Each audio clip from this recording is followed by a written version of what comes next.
नमस्कार, मैं अंशु कुमार आपका प्राइम लाइव पर स्वागत करता हूं। बीते बुधवार को कांग्रेस और बीआरएस की तरफ से प्रधानमंत्री नरेंद्र मोदी के खिलाफ नो कॉन्फिडेंस मोशन यानी कि अविश्वास प्रस्ताव लाया गया।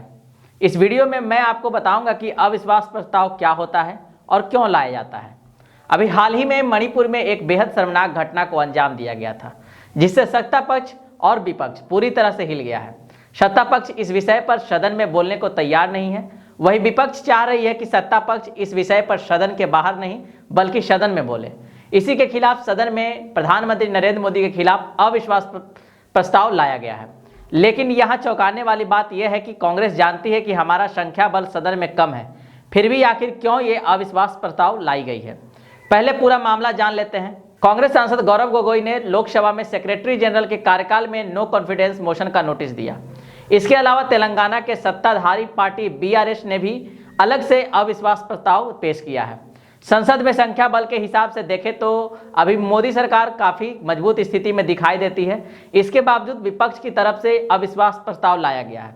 सवाल उठ रहा है कि आखिर संसद में संख्या बल कम होने के बावजूद विपक्ष की तरफ से ये अविश्वास प्रस्ताव क्यों लाया जा रहा है, इसके क्या सियासी मायने हैं, आइए समझते हैं।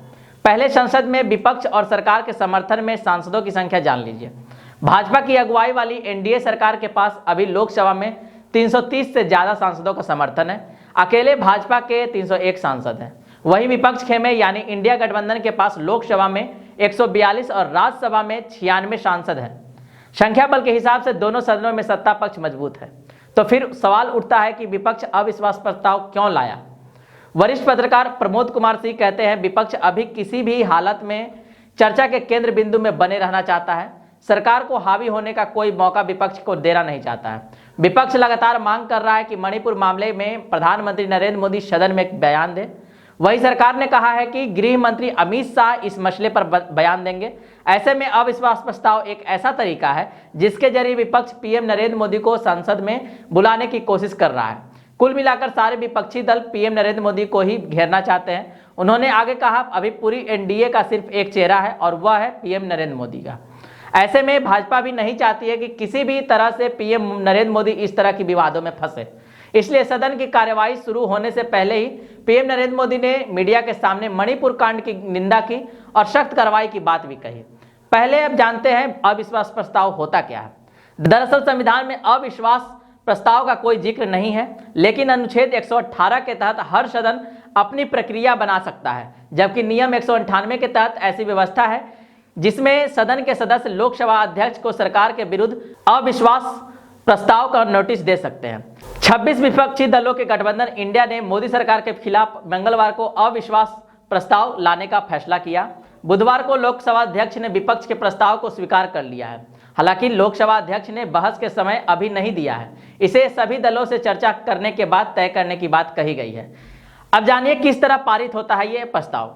आइए जानते हैं। प्रस्ताव पारित कराने के लिए सबसे पहले विपक्षी सांसदों को लोकसभा अध्यक्ष को इसकी लिखित सूचना देनी होती है। इसके बाद स्पीकर उस दल के किसी सांसद से इसे पेश करने के लिए कहते हैं। यह अविश्वास प्रस्ताव बहस के लिए तभी स्वीकार होता है जब कम से कम प्रस्ताव पेश करने वाले सांसद के पास 50 सदस्यों का समर्थन हासिल हो। यानी अविश्वास प्रस्ताव पेश करने वाले सांसद के प्रस्ताव पर कुल 50 सांसदों का हस्ताक्षर होना चाहिए। लोकसभा अध्यक्ष की मंजूरी मिलने के बाद 10 दिन के अंदर इस पर चर्चा कराई जाती है। चर्चा के बाद स्पीकर अविश्वास प्रस्ताव के पक्ष में वोटिंग कराते हैं या फिर कोई फैसला ले सकते हैं। अब आपको बताते हैं कि अविश्वास प्रस्ताव सदन में कैसे लाया जाता है। सदन में अविश्वास प्रस्ताव लाने का भी एक नियम है। इसे नियम 198 के तहत लोकसभा में पेश किया जाता है। इस अविश्वास प्रस्ताव को संसद में पेश करने के लिए करीब 50 सांसदों की जरूरत होती है। अगर संसद में अविश्वास प्रस्ताव पर वोटिंग के दौरान 51% से ज्यादा सांसदों ने इसके पक्ष में मतदान कर दिया तो सरकार मुश्किल में पड़ जाती है। ऐसी स्थिति में सरकार को बहुमत साबित कराना होता है। अब विपक्षी दलों ने क्या क्या कहा, आइए जानते हैं। कांग्रेस नेता अधीर रंजन चौधरी ने कहा, पीएम नरेंद्र मोदी मणिपुर पर सदन के बाहर तो बात करते हैं लेकिन सदन के अंदर नहीं बोलते। विपक्ष ने मणिपुर पर बार बार सरकार का ध्यान आकर्षित करने की कोशिश की लेकिन यह विफल रही। ऐसे में अब अविश्वास प्रस्ताव ही सही है। राज्य सांसद मनोज झा ने कहा कि हम जानते हैं कि संख्या बल हमारे पक्ष में नहीं है, लेकिन लोकतंत्र सिर्फ संख्याओं के बारे में नहीं है। मणिपुर जल रहा है और लोग पीएम के बोलने का इंतजार कर रहे हैं। शायद अविश्वास प्रस्ताव के बहाने उन्हें कुछ बोलने पर मजबूर किया जा सके, यही सबसे बड़ी उपलब्धि होगी। भारत राष्ट्र समिति यानी बीआरएस सांसद नामा नागेश्वर राव ने कहा कि हमने अपनी पार्टी की ओर से अविश्वास प्रस्ताव पेश किया है। सत्र शुरू होने के बाद से ही सभी विपक्षी नेता मणिपुर मुद्दे पर चर्चा की मांग कर रहे थे। अगर प्रधानमंत्री इस पर बोलेंगे तो देश के लोगों के बीच शांति होगी, इसलिए हमने प्रयास किया है, इसलिए आज यह प्रस्ताव लाया गया है। सरकार की तरफ से क्या बोला गया, अब यह भी जान लीजिए। सरकार की तरफ से संसदीय कार्य मंत्री प्रहलाद जोशी ने कहा कि लोगों को पीएम नरेंद्र मोदी और भाजपा पर भरोसा है। विपक्ष पिछले कार्यकाल में भी अविश्वास प्रस्ताव लाया था। इस देश की जनता ने उन्हें यानी कि विपक्ष को सबक सिखाया है। केंद्रीय मंत्री अर्जुन राम मेघवाल ने कहा, अविश्वास प्रस्ताव लाने दीजिए, सरकार हर स्थिति के लिए तैयार है। हम मणिपुर पर चर्चा चाहते हैं। सत्र शुरू होने से पहले वे चाहते थे चर्चा। जब हम सहमत हुए तो उन्होंने नियमों का मुद्दा उठाया। जब हम नियमों पर सहमत हुए तो वे नया मुद्दा लेकर आए कि पीएम आए और चर्चा करें।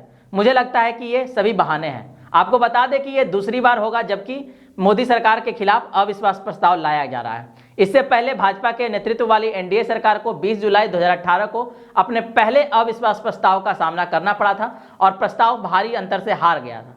यह अविश्वास प्रस्ताव चंद्रबाबू नायडू की पार्टी टीडीपी द्वारा लाया गया था। आज की वीडियो को यहीं पर समाप्त करते हैं। वीडियो की जानकारी पसंद आई हो तो वीडियो को लाइक करें, हमारे चैनल प्राइम लाइव को सब्सक्राइब करें और वीडियो को शेयर भी करें। धन्यवाद।